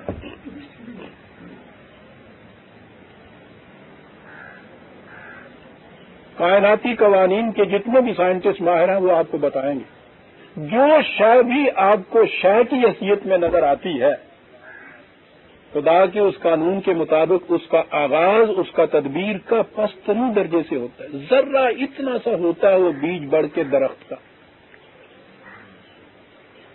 کوئی نہیں کہہ سکتا کہ اس کے اندر یہ اتنا بڑا بڑ تو ایک طرف رہا، بڑ کی کوئی پتی بھی اس میں پوشیدہ ہوگی، آغاز ہوتا ہے وہاں مٹی کے اندر سے ذرا سی ایک سوئی نکلتی ہے،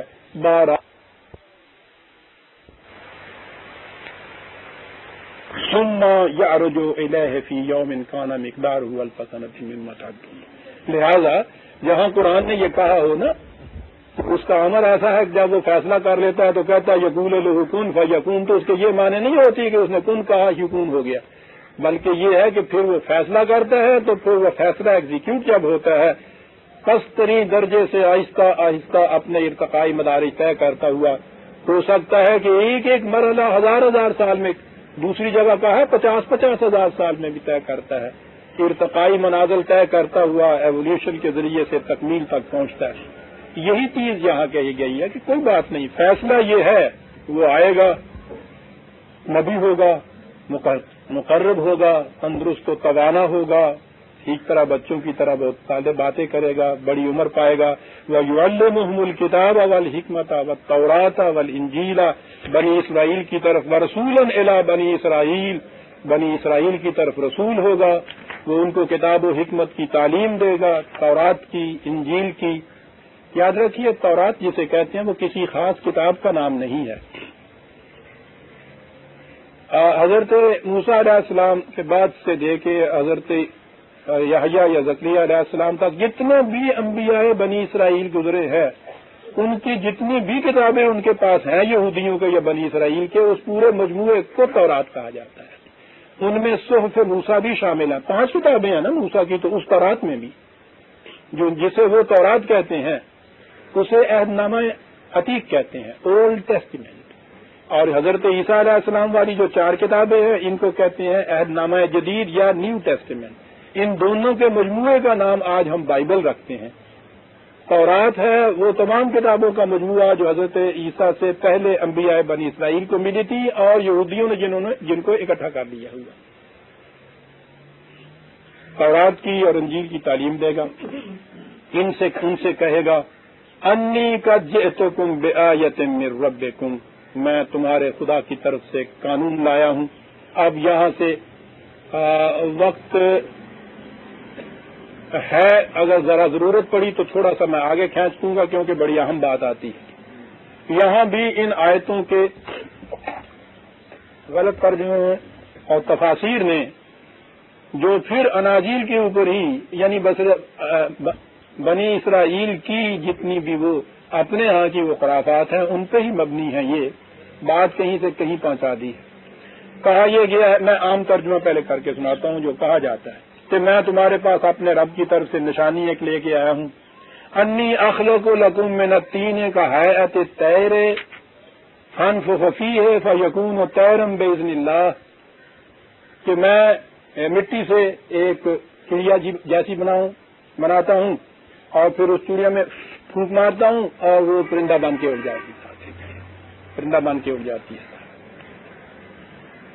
تفسیر یہ کہی گئی ہے کہ بچپن میں حضرت عیسیٰ علیہ السلام بچوں کے ساتھ کھیلا کرتے تھے، تو بچے تو یہ بناتے ہیں نا مٹی سے، تو باقی مٹی سے یہ کھلونے بناتے تھے، اور حضرت عیسیٰ جو کھلونا بناتے تھے چڑیا، پھر اس میں پھونک مارتے تھے تو وہ پھر پھور کر کے اڑ جاتی تھی صاحب بچپن میں۔ میں یہ عرض کر رہا ہوں وہ ترجمہ جو پیش کیا جاتا ہے وہ تفسیر جو پیش کی جاتی ہے۔ وَأُبْرِئُ الْأَكْمَحَ، میں اندھے کو سجاکھا کر دیتا ہوں، جسے کہتے ہیں بینائی دے دوں گا، اندھا دیکھنے لگ جائے گا۔ وَالْأَبْرَصَ، یہ جزامی یا پھلباری ہوتی ہے اصل میں، یہ وہ جو ہوتے ہیں نا سفید داغ پڑ جاتے ہیں، وہ اس کو برس کہتے ہیں نا، تو اسے کہہ لیجئے، یا جزامی جو ہے ان کو اچھا کر دوں گا۔ وَأُحْيِي الْمَوْتَى، اور میں مردوں کو زندہ کر دوں گا اللہ کے حکم سے۔ یہ وَأُنَبِّئُكُم بِمَا تَأْكُلُونَ وَمَا تَدَّخِرُونَ فِي بُيُوتِكُمْ، میں تمہیں بتاؤں گا تم نے کیا کھایا ہے، تم نے کیا گھر میں رکھا ہے۔ کہتے ہیں کہ بچپن میں یہ کھیلا کرتے تھے، تو کھیلا کرتے تھے لکنی کی، وہ جو بچے چھپ جاتے ہیں وہ دوسرا بچہ ڈھونڈتا ہے، تو کیفیت یہ تھی کہ یہ تو یہاں چھپتے تھے پتہ نہیں چلتا تھا، اور ان کی صورت تھی کہ دوسرے بچے جہاں چھپ جاتے تھے نا گھروں کے اندر، تو باہر سے یہ بتاتے تھے کہ اس کے اندر چھپے ہوئے ہیں۔ اس کھیل میں لطف کیا ہوگا برادر نے، جس کھیل میں یہی چیز پتہ چل جائے یعنی کھیل کا لطف بھی نہیں اس میں تو آتا عزیزان مان. خیر وہ یہ کرتے تھے، بلکہ یہاں تک بھی لکھا ہوا کہ ایک دفعہ ایک گھر میں بچے چھپے ہوئے تھے، انہوں نے آگے کہا کہ اس کے اندر ہے وہ جو چور ہے میرا، میں اس کو پکڑوں گا. تو گھر والوں نے کہا کہ نہیں ہے. انہوں نے کہا کہ پھر کیا ہے ان کے اندر؟ انہوں نے کہا کہ ان کے اندر تو سور ہیں ہمارے باندھے ہوئے. تو وہ چلے گئے، جب دروازہ کھولا تو سارے بچے سور بن گئے ہوئے تھے. جناب عزیزان مان، ان فی ذلک لآیۃ لکم ان کنتم مؤمنین، اگر تم مومن ہونا چاہتے ہو تو ان باتوں میں تمہارے لیے بڑی نشانی ہے. کہا یہ جاتا ہے کہ یہ ساری چیزیں جتنی بھی تھیں یہ سارے معجزے تھے حضرت عیسیٰ علیہ السلام کے بچپن سے ہی.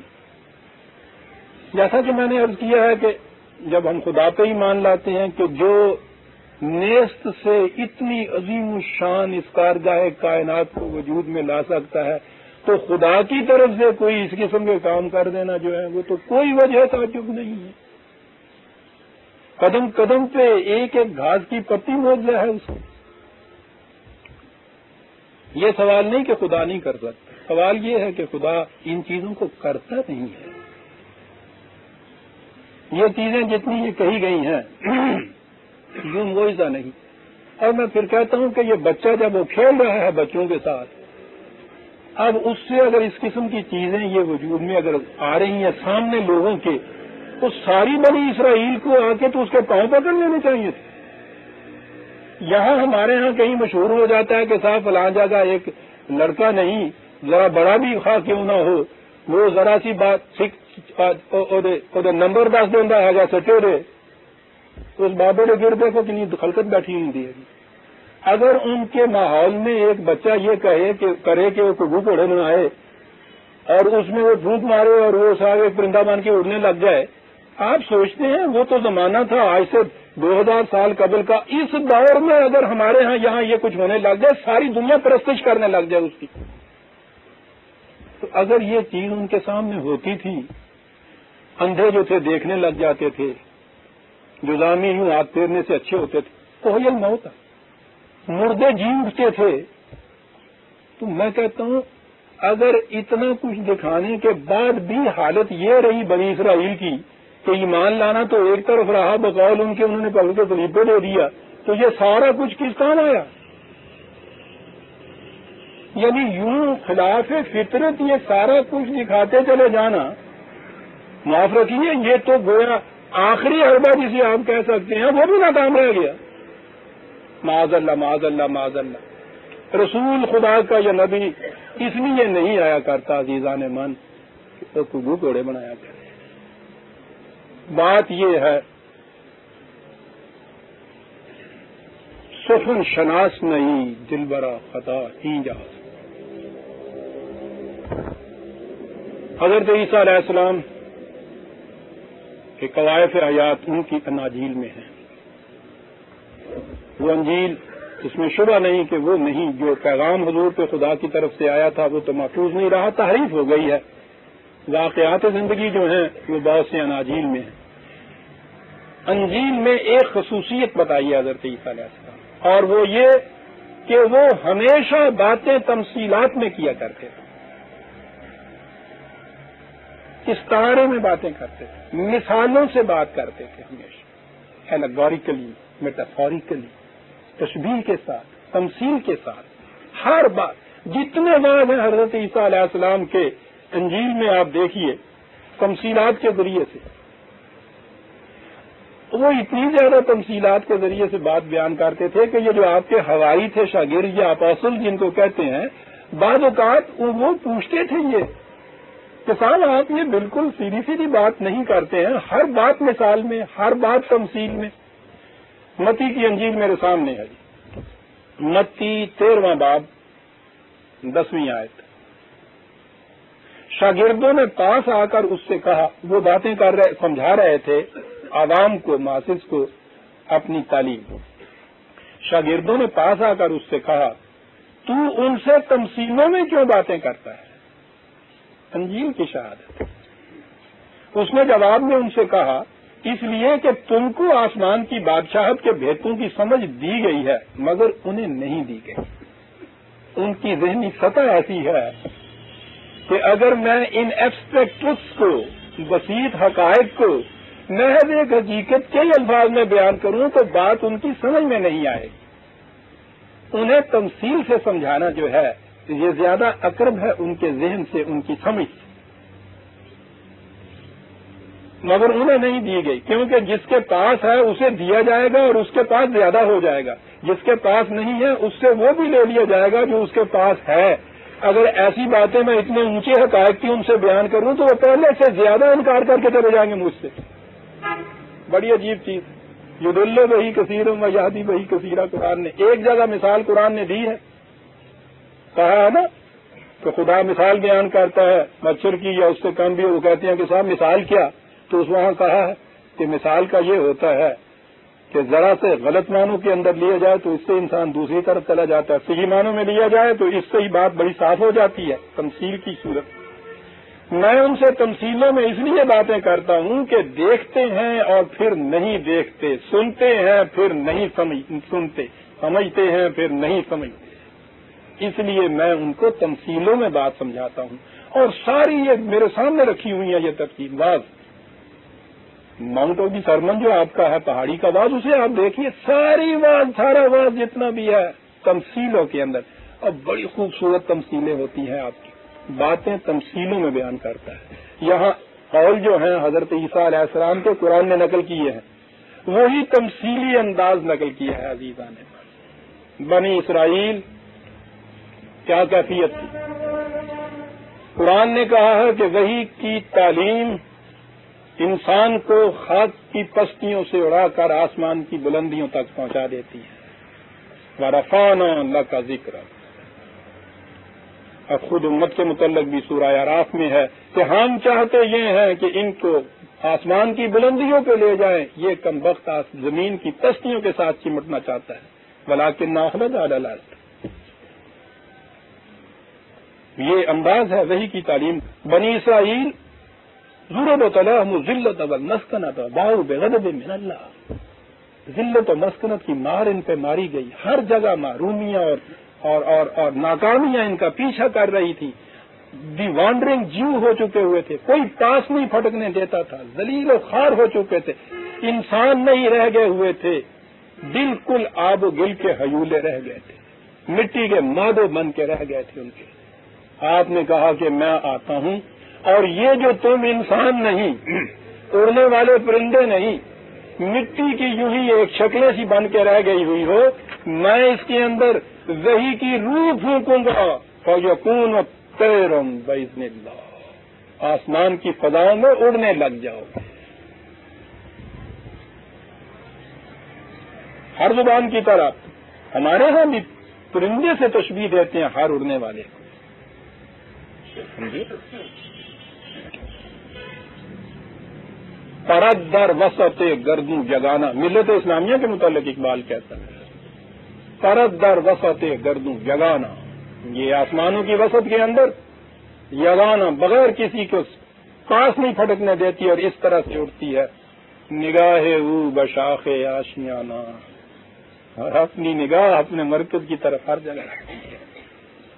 یہ کہا تھا حضرت عیسیٰ نے ان سے کہ تم بالکل مٹی کے مادو بن کے رہ گئے ہو، میں وحی کی تعلیم سے تمہارے اندر ایک نئی توانائی پھونکوں گا، نفع کا معنی ہوتا ہے نئی توانائیاں پھونک دینا کسی کے اندر، اور تم پھر اڑنے لگ جاؤ گے۔ پھر اقبال ہی یاد آ گیا، اگر یک قطرہ خون داری، اگر مشت پرے داری، اگر اب بھی تمہارے اندر ایک قطرہ خون بھی باقی ہے زندگی کا، چند پر بھی تمہارے پاس ہے، بیا من بات آموزم طریقے شاہبازی رہا، میں تمہیں سکھاتا ہوں کہ شاہبازی کے طریقے کیا ہوتے ہیں۔ یہ ہے جو کہہ گیا ہے وہ آؤ مٹی کے مادو، خاک نشینوں آؤ، میں تمہیں روح وحی کی توانائیاں تمہارے اندر پھونکوں گا کہ تم فضا کی بلندیوں میں اڑنے لگ جائے۔ وَأُبْرِئُ الْأَكْمَحَ، اے اندھو آؤ میں تمہیں بینائی عطا کروں گا۔ قرآن میں 20 مقام پہ کہا ہے، یہ اندھے جو عقل کے اندھے جن کو کہتے ہیں، آؤ میں تمہیں توانائی عطا کروں گا. اور اکمل تو عربی زبان میں کہتے ہیں اس مسافر کو ہیں جو بغیر راہ دیکھے بغیر پوچھے یوں ہی چلا جا رہا ہوں. آؤ میں تمہیں بتاؤں گا. ابرس کہتے تو ہیں پھلداری کو ہی، لیکن عربی زبان میں یہ اس زمین کو کہتے ہیں جس کی سبزی جو ہے کوئی ٹڈی دل وغیرہ چٹ کر گیا ہو. تمہاری زندگی کی تر و تازگی جتنی بھی ہے تمہاری شامت اعمال نے وہ چٹ کر کے تمہیں پھلداری جیسا بنا دیا ہوا ہے. آؤ میں اس زمین کو حیات تازہ عطا کرنے کے لیے آیا ہوں. وَقَذَلِكَ يُحْيِي الْأَرْضَ بَعْدَ مَوْتِهَا قرآن کہتا ہے. اس طرح سے ہم وحی کی صحاب پاشیوں سے زمین مردہ کو حیات تازہ دیا کرتے ہیں. اُحْيِي الْمَوْتَ، اور قرآن نے ان انسانوں کو جو اپنی لاشیں اپنے کندھوں پہ لیے پھرتے ہیں ان کو تو مردوں سے بار بار تشبیہ دی ہے. میں مردوں کو زندہ کروں گا بسم اللہ، خدا کے قانون کے مطابق میں یہ سب کچھ کروں گا. وَأُنَبِّئُكُم بِمَا تَأْكُلُونَ وَمَا تَدَّخِرُونَ فِي بُيُوتِكُمْ. ہر نبی کی طرح حضرت عیسیٰ علیہ السلام بھی وہی نظام ربوبیت لائے تھے کہ جس میں گھروں کے اندر چھپا کر کچھ جمع رکھنا یہ حرام قرار دیا گیا تھا. کہا کہ آج تمہاری کیفیت یہ ہے کہ کچھ تو بات لوگوں کے سامنے کھاتے ہو اور باقی جتنا بھی ہے وہ گھروں کے اندر چھپا کے رکھ دیتے ہو. میں تمہیں یہ بتاؤں گا اے یہودیوں کی سرمایہ دار قوم کہ کتنا کھانا چاہیے کتنا رکھنا چاہیے. یہ چیز بھی عزیزان من انجیل سے اس کی شہادت ہم کو مل رہی ہے. متی کی انجیل میں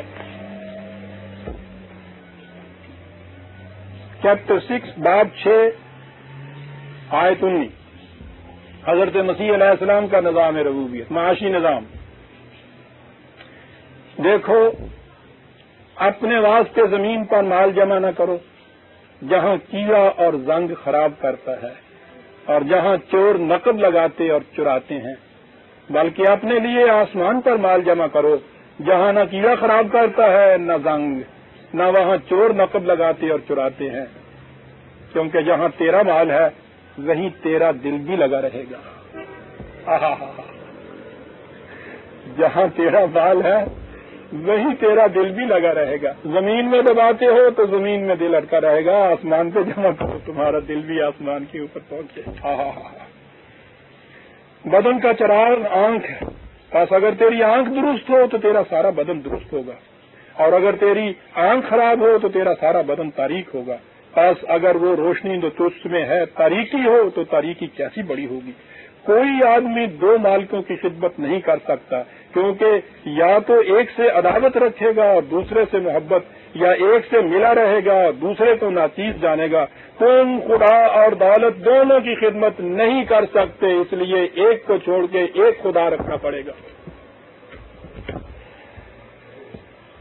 یہ ہے وہ کیا رہتا. میں تمہیں بتاؤں گا انبئکم بما تاکلون وما تدخرون فی بیوتکم.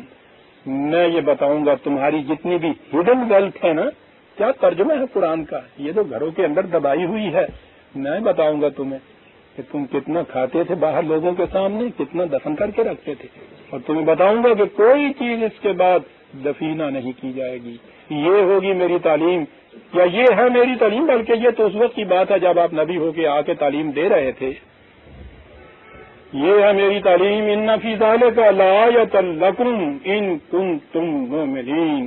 اگر تم میری اس وحی کی صداقت پر یقین رکھتے ہو، یہ ہے تمہارے لیے احکام جو میں لے کے آیا ہوں.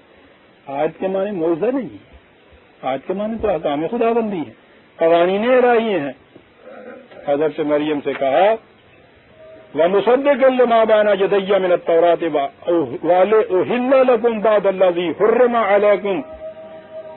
اس سے پیشتر تورات میں جن چیزوں کا وعدہ کیا گیا تھا کہ تمہیں فضیلت ملے گی اقوام عالم کے اوپر، تمہیں بادشاہت ملے گی اس زمین کی، میں اسے سچ کر کے دکھاؤں گا تمہارے لیے. بہت سی چیزیں جو تمہاری باطل شریعت میں خود تمہارے اوپر حرام قرار دے رکھی ہوئی ہیں، میں ان کو پھر سے حلال قرار دوں گا. حلال اور حرام تو صرف خدا کر سکتا ہے عزیزان من، لیکن انسانوں کی خود ساختہ شریعت خدا کے حرام کے بعد پھر فرشتے مرتب کرنی شروع کر دیتی ہے، یہاں سے وہاں تک، یہ بھی حرام وہ بھی حرام. یہودیوں کے یہاں بھی یہ کیفیت تھی. 4 چیزیں تو خدا نے حرام کی تو 20ویں انہوں نے اپنے اوپر حرام کی تھی. نبی کا کام یہ بتایا ہے کہ جن کو تم نے خود اپنے اوپر حرام قرار دے لیا ہوا ہے میں ان سے تمہیں آزاد کرانے کے لیے آیا ہوں. وجئتکم بآیۃ من ربکم فاتقوا اللہ واطیعون. یاد رکھو یہ ہے جو قانون میں تمہارے پاس اپنے خدا کی طرف سے لاؤں گا. قانون خدا بندی کی نگہداشت کرو. مذہب نہیں ہے جو تم اپنے لیے بیٹھے ہو اپنے طور پہ نہیں. اطیعون میں نے یہ ایک نظم قائم کیا ہے اس نظم کے مرکز کی حیثیت سے میری اطاعت کرو.